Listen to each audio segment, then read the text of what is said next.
Kamusta mga idol? Boxing update tayo ngayon, pero bago tayo magpatuloy, pa-like and subscribe naman bilang suporta sa ating YouTube channel. Walang lusot si Naoya Inoue. Gloves na gagamitin nga po sa undisputed fight nila ni Marlon Tafales sa December 26. Dadaan po sa matinding pagsusuri. Well guys, kung matatandaan ninyo sa mga huling naging laban ni Naoya Inoue, ay naging very controversial talaga yung ginamit niya na gloves na meron nga daw pong pabigat na bakal.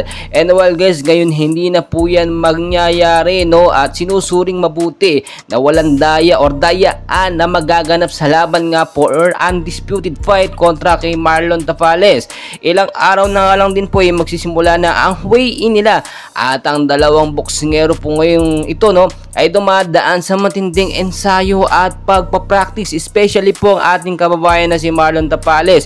Medyo lamang po sa bigat itong si Marlon Tafales, kaya naman ngayon ay talagang matindi na, no, ang kanyang pagdadiet na ginagawa. Limit lang, no, or talagang piling-pili ang mga kinakain ngayon ni Marlon Tafales dahil kailangan niyang ma-meet ang nararapat na weigh-in sa kanilang undisputed fight ni Naoya Inoue. Well guys, walang dapat i-check sa gloves na gagamitin po ito si Marlon Tafales dahil alam naman natin lumalaban ng patas sa ating kababayan. Hindi kagaya nitong si Naoya Inoue, hindi porket gaganapin sa Tokyo, Japan ang kanilang laban ay mandaraya na siya. Etong gloves na ito, no, ay talagang nakita natin may pabigat para kapag tumama po sa boksingero ay solid na puputok agad kung saan parte taman, especially sa muka.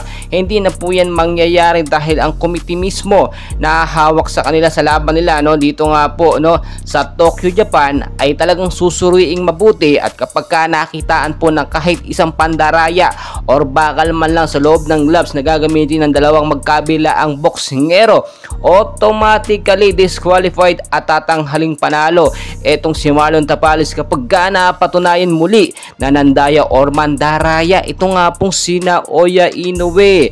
Well guys, alam niyo naman hindi talaga malulusot, no, or makakalusot itong si Inoue once talaga na mangyari yan. Isa pa po, etong sinasabi natin na anti-doping test or drug testing bago sila magsimula ay dapat gagawin 2 days before ng kanilang laban, at kapag nag-negatibo ang dalawang boksingero nito, tuloy na tuloy ang laban. Pero kapag ang isa ay nagpositibo, automatically doon sa nagnegatibong boksingero mapupunta ang title belt, which is malaki ang chance natin na hindi magpupositibo itong si Marlon Tafales. Samantalang ito naman si Naoya Inoue ay tila kinakabahan na nga po ngayon, at alam naman natin yung tinuturok niya na pain reliever ang baka magpasama or magpatalo sa kanya dito nga po sa drug testing, no, or anti-doping test. Well guys, patuloy ko po kayong i-update, and please wag niyo pong kalimutan naman mag-like and subscribe bilang suporta sa ating YouTube channel.